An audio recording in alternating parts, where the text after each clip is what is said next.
Hello again.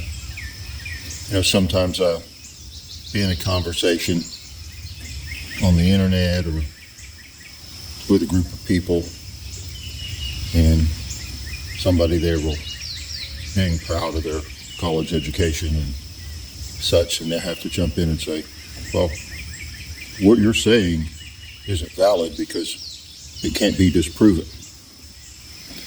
Well, he's trying to be sophisticated and all that, but he's referring to the scientific method where you establish your hypothesis on whatever it is you're studying, your basic view of how you think it probably is.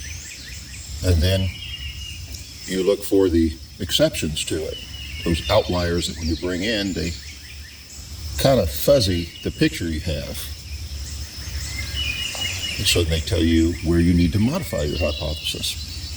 So then you modify it to include these exceptions that you have found. Now you have a new hypothesis. So you go back and you look for what might be the exceptions to that. You need to knock the legs out of it and rebuild it again, rebuild a new hypothesis. And you just keep going back and knocking the legs out from under your hypothesis until eventually you can't knock the legs out from under it. And thus you have arrived at what must be the truth. Occam's razor. Well, that's all fine, except for one thing. It's the truth according to your little bitty brain. I don't care if you're Einstein with an IQ of 161.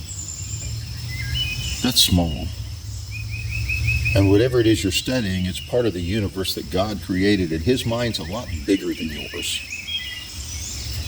So if you want to arrive at the truth of it, don't start with this little tin can of a brain that you have.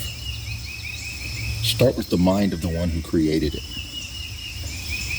After all, we know the fear of the Lord is the beginning of knowledge. Well, it's easy for me to believe that the Creator in a moment just said, let it be.